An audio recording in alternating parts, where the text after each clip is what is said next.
The first week is really about um, becoming curious about your body, about your voice, about your thoughts. And then from week two, you get more kind of, more particular things for like a practice routine. The real kind of magic that happens with all of this is in the space between. Definitely get like massive downloads and like, things that almost like shake your world in a positive way about how you think about your voice and your body and the way that everything's connected. The real magic happens in the integration and in the practice um, that you do in the space between. You want to commit like 20 to 30 minutes a day of practice. I'll talk to you more about like how to practice and stuff, because I think also what we've learned as, singers and professional singers and stuff is in some ways, quite detrimental to the way that we use our voice. It's very much about productivity and about external validation. So other people appreciating you, clapping for you. In the case of doing lots of gigs and things like that, it doesn't matter if you're tired or you've got your period or whatever it is. You just have to show up and do the work and make it amazing. That work then becomes about actually kind of tuning out of your body and tapping out of what you need in order to deliver a great product. And so the method that I have developed, the vocal liberation method, is really about actually tuning in and listening to your voice first from the inside, so first your inner voice, and then how that expresses on the outer voice. So the inner voice is essentially your language with yourself. Like, how do you speak to yourself? How do you connect with yourself? How do you what kind of actual words do you use when you do something right, when you do something wrong? How do you communicate with yourself? Everything that you say, that you do, that you express, it's even like the way you dress, it's the way that you communicate in your relationships with your friends, your family, your partners, and all of that is impacted first by the voice that we have inside. This course is designed actually for people who are using their voice in some kind of professional capacity. So essentially what I'm working with here is how to develop a way of still being productive with the voice and still doing the gigs and whatever, but from a really connected place, and from a place where you are actually honoring yourself and you are actually honoring your voice and celebrating your voice and appreciating it as a sacred gift. Even further than that, an instrument that has the ability to heal. So it can heal yourself and it can heal others as well. So that's the basis of the vocal liberation method. And that came about because of my experience of working as a performing artist, and and having actually quite a lot of um, difficult phases with my voice where I was, losing my voice, or I suddenly couldn't control a certain note, or, certain funny things would happen. And it felt like I had no control over it. And it was so scary because I had invested so much time into practice and into studying and into learning about my voice and how it works. And then to still feel like I'm going to get up on stage and not really know if I'm going to come up with the goods. And so that obviously, has a knock-on effect on in terms of confidence, and then in terms of how much you can trust your voice. When you can't trust, you start to tense and you start to hold on, and that creates resistance. And the resistance can actually cause, make things worse, like vocal strain or people losing their voice. So essentially, we're talking about how to kind of really come from a connected place, really be soft in your body, allowing your voice rather than like making a sound. It's more about allowing sound.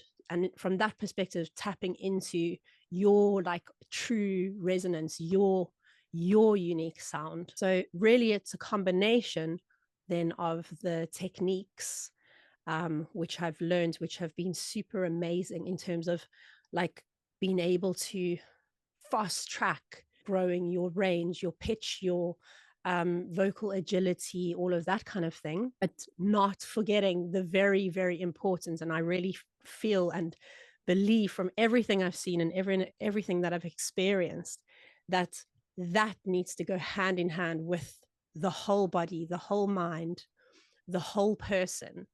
And you can't just have, all the technique and none of that deep connection with your voice. You've got to have the two together. And when you do that, then you have this really, really honoring, really loving and trusting relationship. There's a whole section in my course about connecting to the inner child, to your origin story with your voice. Also, bringing in joy.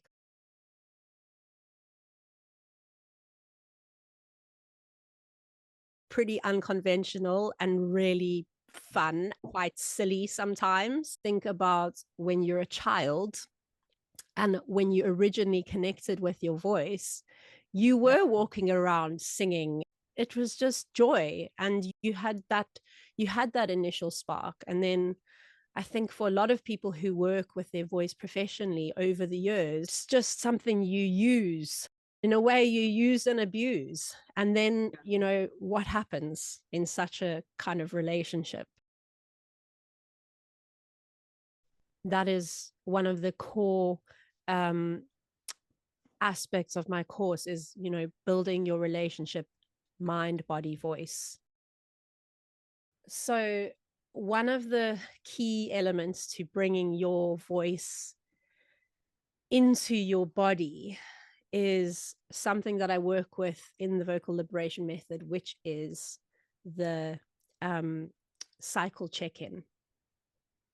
So I talk a lot about the seasons and cycles, which we would relate to in our menstrual cycle, but people who are perimenopausal or menopausal will still have a cycle. Men will still have a cycle. Everything essentially has seasons: winter, spring, summer, and fall. That would look like you just having a moment before you start your warm-ups, before you start your practice, and just connecting with yourself and thinking about where you are in your cycle. So if you are, for example, in your menstruation phase, the way that you would then practice and work with your voice is very different to when you are in your ovulation phase. When you are menstruating, I would call that the winter phase. And this is essentially the moon phase of your cycle. And this is when your inner voice is at its most fine-tuned. You're the most intuitive. You're the most wise. In fact, you've got like deep wisdom. And this is the time really to connect with your inner voice. And the way that you practice and the exercises that you do will be very much in tune with that and in alignment with that. We're working on building a relationship and a deep friendship, mind, body, voice. And so that is about listening. So any relationship that you have is about listening, sharing, connecting, showing up when you say you will. That's how you build a confident, trusting relationship. And so what we're doing is we're doing that exact same thing with your voice. You're going to be building a relationship with your voice, probably the most deepest relationship that you've ever had with your voice, and maybe one of the most deepest relationships you will have in your life, because ultimately this is you. So you're building this connection with yourself. So learning how to tune in to your voice in the different seasons is about listening to the voice, and really inviting and welcoming in that friendship. So in the winter, there's certain practices that harness your intuitive connection to your voice. And then if we look at the opposite, for example, the ovulatory phase, which is the summer, this is the phase for the outer voice, for performance, for sharing, for opening up, for communicating. So if we lived in an ideal world, we would only do gigs in the summertime, right? In the wintertime, we would just book ourselves off and that's it. Real life, sometimes there's an audition or there's a gig or there's an opportunity, and it requires us to then do a performance when we're in our winter phase. And even so, I will show you how to connect with yourself and how to still honor that phase and still be able to perform from a connected way where you are actually still listening, so you don't have to switch it off and try and turn it on again later. When people switch off their inner needs of one phase of their cycle, say their winter, what happens is there's like what I call a cycle hangover. So because you haven't listened in the winter time, the spring doesn't feel that great and the summer doesn't feel that great.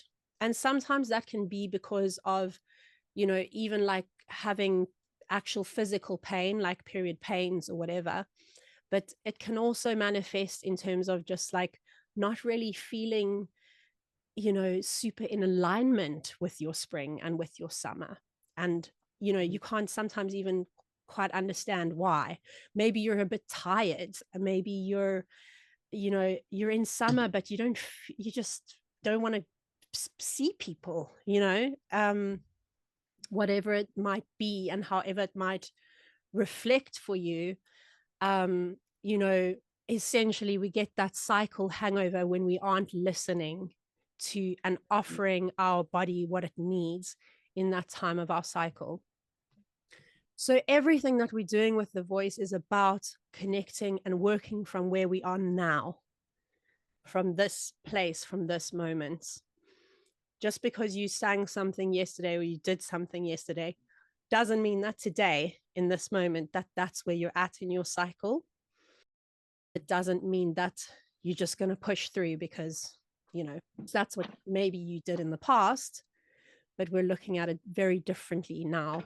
And every season has its gift. Like, can you imagine it was just summer all year round? There really are so many gifts in the different seasons, and they're all there. We just haven't really known how to tap into them and how to tap into them with our voice. And once you do that as well, you'll see how that also starts to infiltrate into your social media, into your relationship with your family, with your kids, with your work relationships, everything, because you just feel more like you are on your own team. We are going to actually run through these in some little exercises as well, so you can start to think about them and practice them and integrate them and just get curious again. Like, this is also fun, and just think of this as an exploration, like as almost like this is a new relationship and you're exploring and you're getting to know each other. And instead of coming from a judgy place of being, oh, I don't like it when this or da da da, just be curious. Oh, that's interesting. Isn't that interesting?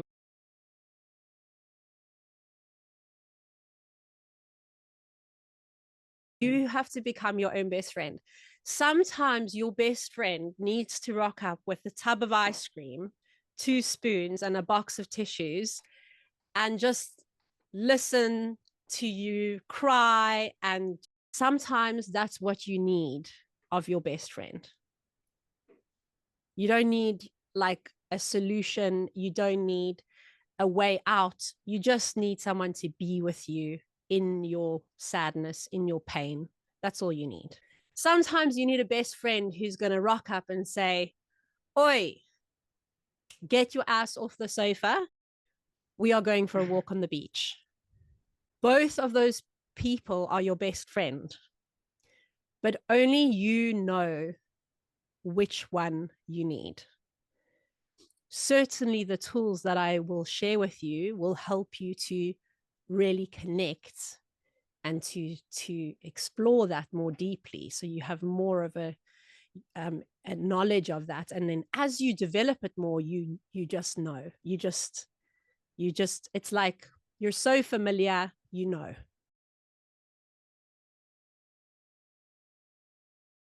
I think the ultimate thing is always to connect,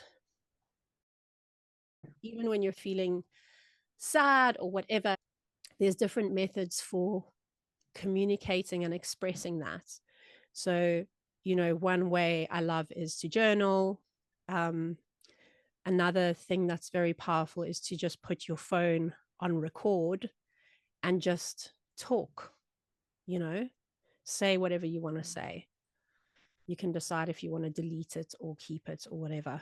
But to allow the expression out, because another thing that causes kind of dis-ease and pain in the body, and even affects the ability for the voice to flow